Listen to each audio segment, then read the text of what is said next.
0 to 60, 8.5 seconds, 125 mile an hour top speed. When this Jag was launched, it was the fastest saloon car in the world. No wonder it was the robbers' favourite. In particular, there is the relationship between this car and Britain's most infamous getaway driver, which is quite interesting and helped possibly expose some weaknesses for the Mark IIs as race cars. Indeed, some say that those weaknesses were deliberately designed into this car because the factory wanted only the factory racers to be winning all the races. So first I'm going to tell you what makes the Mark II so good, a little bit of technical detail. Then we're going to take it out for a drive and I'll tell you how this one drives through today's lens. And lastly, I'm going to tell you more about the link between this, what was at the time the biggest heist in the world, and with the notorious getaway driver, Ron, the Weasel James. The Mark II that we have here today is really a development of the Mark I that came before. The Mark I was quite revolutionary for Jaguar because it was their first car built with a unitary body. Not just that, it had double wishbone independent suspension at the front, which was mounted on a subframe, which was then in turn mounted with rubber bushers to the chassis, making it very, very refined.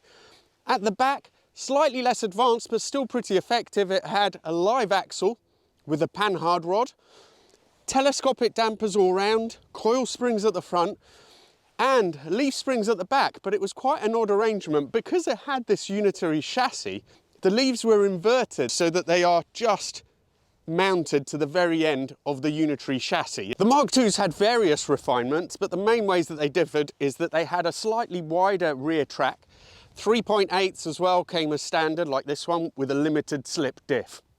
It was the engines though that made these cars such devastating performance machines for the time.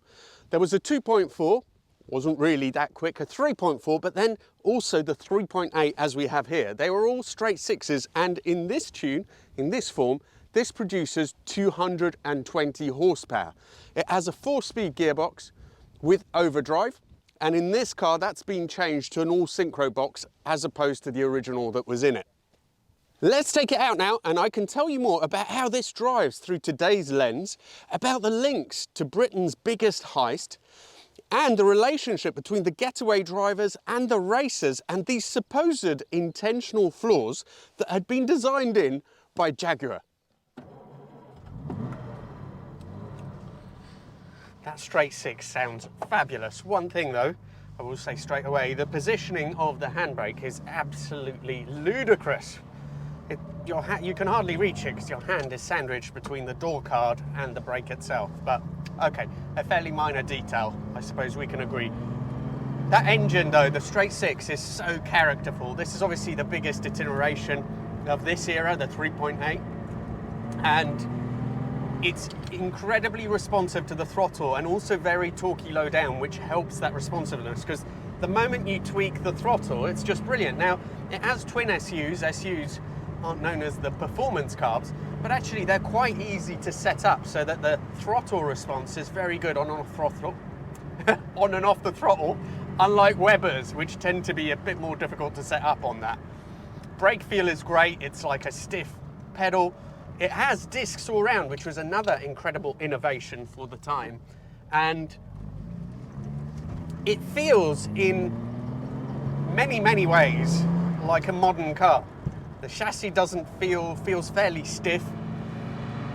It handles the bumps pretty well without the car moving around and feeling overly soft. The one area where you do immediately, where you can feel the age of the car, is in the steering. Has a fair amount of slop off center and it is almost comically slow. There are so many turns lock to lock that earlier when I took it out with the owner, with Matt, coming out the first junction I got to, I actually went on the wrong side of the road because it was taking me so long to unwind the steering. The interior on these, unbelievably charming. The seats are so comfortable. They have absolutely zero support, so in cornering, it won't be encouraging, you know, enthusiastic cornering because they are just, there's nothing there really. the engine is a peach, it really is. We'll give it a little bit of a pull coming out of this junction and see what it's actually capable of. But so far, very, very impressive. Gearbox is great. You have to work out where the gears are, so the first few times you may fluff a little bit when you try and change gear, but once you know where they are, it's nice, crisp, engages really positively. So first gear, the rev counter is all over the place. You can feel naturally where you want to rev it to. Each time you change gear, it lunges forward. I just cannot imagine what someone must have thought at that time. Now, I'm not going crazy quick, but at the same time, this isn't just... The suspension is working really, really well. It feels like the damping is just spot on. It doesn't wallow too much. Soaks up the bumps and goes. Very, very refined car. I think as you're coming along on a sweeper like this one, you can brake a little bit. The brakes are good, they give you confidence. You go in, there's a little bit of a dip here. I don't want it to touch down, so going gently. Left-hander, wind off too much lock for, for that corner because it is so highly geared, this steering. But once you get used to that, it can move. For a car of this age, you're not going to be taking liberties. It does feel a little bit heavy, a little bit ponderous with that steering, but really, pretty impressive.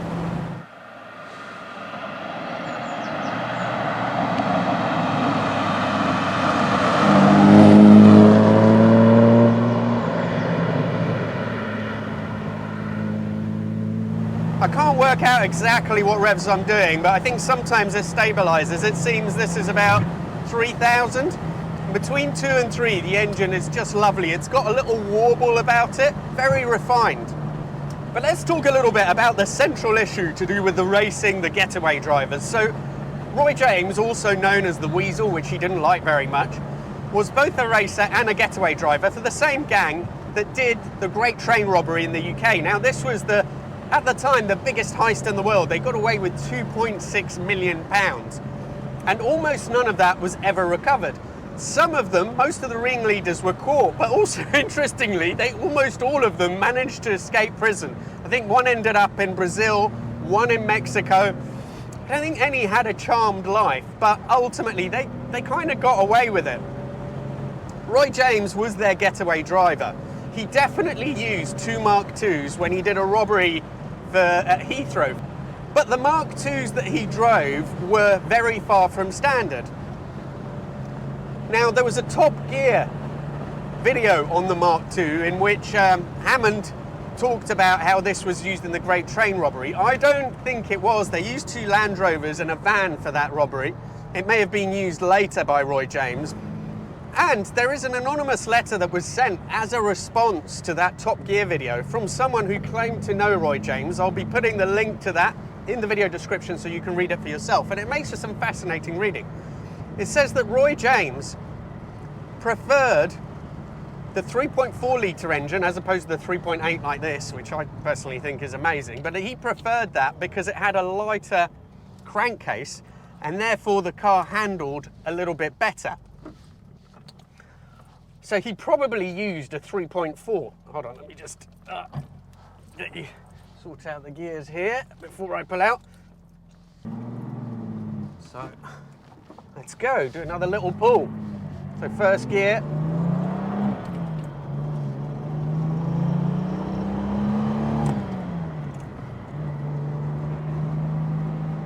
Very linear power plant, this.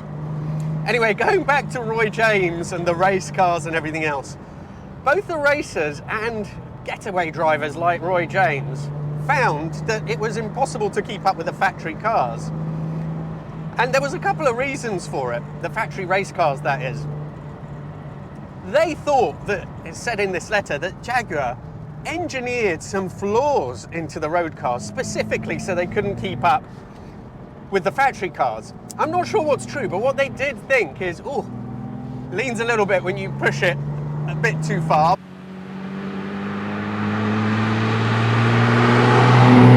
Anyway, what they said was that one of the blocks on the bolts, one of the head bolts on the engine, deliberately made too close to the liner so that if you drove it hard enough for long enough, as you would in a race situation, so for example at Brands after 6 laps, the head gaskets would go. And there are stories of head gaskets going on the race versions of these.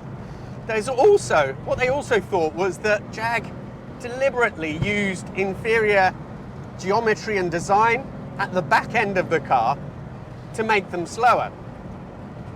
Now, it would seem odd to me that Jag deliberately did all this just to make the factory cars win.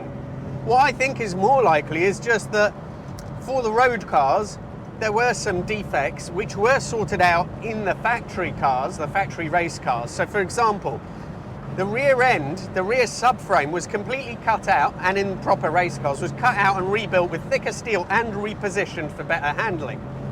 But weirdly, in that letter, the anonymous writer mentions that the rear wishbones were specifically designed as to be inferior. And of course, with this being a live axle at the back and a panhard rod, it doesn't have wishbones, so I don't really know how much to believe. Something else the letter mentions, which is quite interesting, is that Roy James supposedly disconnected the rear lights, so there was a switch on the dashboard so that when he wanted to, he could stop the brake lights from appearing. That would mean that if you had a police car chasing you, they wouldn't see you braking for a corner, and as a result, they'd go in too quickly and then completely overshoot it. So when it comes back to present day, well, I have to say that it's a car that has stood the test of time really, really well. Particularly the engine, the chassis. You can drive it in modern traffic, absolutely no issue. It's quiet, it's luxurious. The steering is the one thing which does make it feel like an older car. Still love it though. Fantastic looking thing, iconic Jag. If you have a car that you would like me to do a review on, please do get in touch either by email or Instagram. Thank you all so much for watching. I really look forward to seeing you for the next video.